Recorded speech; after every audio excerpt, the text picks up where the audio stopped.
Leslie Sorrell is a political strategist through Fox News, and the latest on the Russian investigation is expected to be pretty eventful this week. A lot of things going on. Leslie, good morning. Thanks for coming on. Good morning. Thanks for having me back on. Are we getting closer to something? And it does seem like they're getting closer. I'm not sure if collusion is where we're going to end up, but it does seem like Muller is getting closer. What do we know here this morning? Well, you're right. We are getting closer, but closer to what we're not sure. Yeah. As you've heard, the Flynn team is no longer sharing information with the Trump legal team.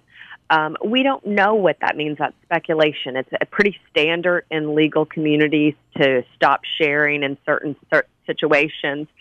We don't know if it's that Flynn is going to plead guilty. We don't know if he's going to negotiate and name names that are higher up. Those are all still out for us to follow and see. Well, he has not only himself to protect, but his son as well, right? That's correct. Yeah. They've both had dealings with Russia and been paid, so that's part of the mix as well. So you do kind of wonder, this could mean a lot of things. The fact that there's no communication between two camps.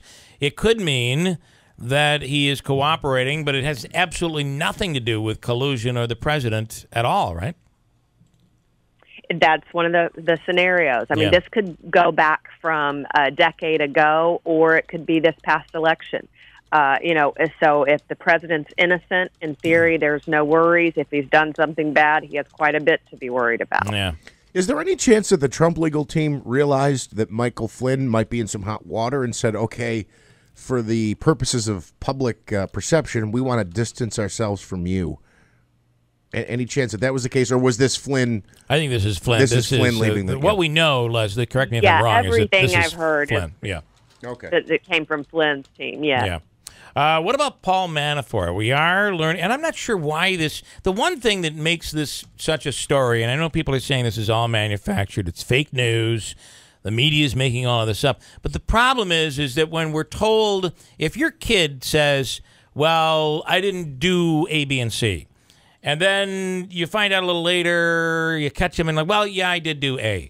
And then later you find out I did B, but now you find out C, D, E, F, G also occurred.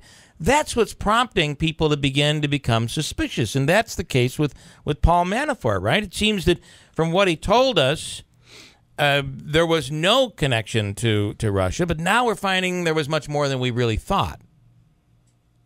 Sure. I mean, Paul Manafort has a reputation in Washington as a man who will do anything for $1. I mean, he has a high lifestyle. People who were keeping quiet before are throwing him under the bus.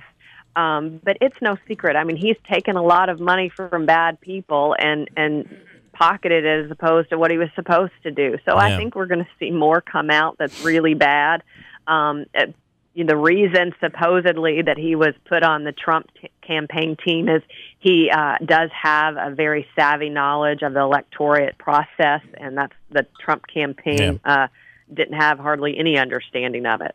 And I wonder how much of the president talking, he doubled down really over the last 24 hours on Roy Moore, really coming out and questioning the validity of the people who are accusing Roy Moore and the fact that he says he didn't do it. The president doesn't want the Democrat in. I wonder if the president, because this is a switch from where he was, do you think that this is the president basically taking everyone's attention from over here, Russia, to over here, Roy Moore? Sure. I mean, I don't know that it's a good idea because he's flip-flopping on an issue that everyone else is trying to be sensitive. But the reality is our president had a sexual assault and didn't hesitate to tell us all about it. So it's no surprises that he may or may support someone who's allegedly done this. So, and the reality is Alabama voters aren't going to elect a Democrat. So, they do not want a Democrat because he's pro-choice, and they're willing to take chances on someone who may or may have done something with a 14-year-old. Yeah. It is interesting to find that you really have to struggle outside Alabama to find a Republican I don't know of any that support Roy Moore outside Alabama, with the exception of the President of the United States. It's pretty crazy. Yeah, it is crazy. I mean, I heard you all talking about idiocracy before. I mean, this is a reflection of where we are as a country. I mean, they're only as good as we can hold them accountable for. And for the battle cry to be, it's not illegal. It's pretty disgusting. Yeah. It's not right.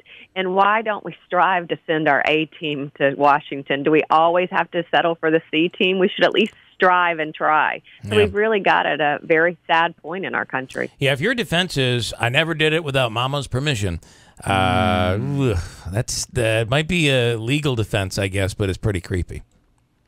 Yeah, and I talk about this in my book, is that it is more and more common for you to hear people in elected office say, but it's not illegal. Right. And sometimes it's not illegal because they've changed the laws, as we've seen in these sexual allegations. They just changed the law in 1995 to use taxpayer money for settlements.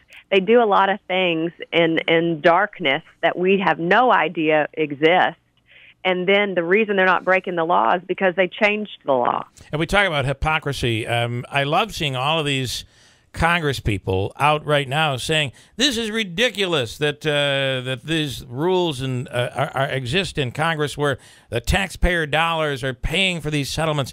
Are we to believe that no one knew anything about this? I mean, at some point, 1995, I'm assuming there's still members of Congress that were there in 1995 when this stuff was passed. Well, unfortunately, most of them were there. Yeah. That's the problem. Yeah. People aren't citizen legislatures. They talk about Washington and third party. Right. Mitch McConnell does that the most. He's been in there since 1984. Yeah. If they can't get it done or they don't know what's going on in Washington, we need a new group. Yeah, it's almost as if Congress did this. I'm with you guys as your congressman. I am so against what. I mean, why don't they just say it? I'm so against what I did, because that's really what it is. You're a part of Congress, and we're buying this. You're Congress. You're Washington. Yeah. All right, Leslie, interesting stuff. It just gets more and more interesting every day. Thank you. All right, thanks so much. Leslie Sorrell, and through Fox News, and she has a book out. I don't have the information on that, but you can Google her. She's pretty good. I find her to be quite interesting. Got a break.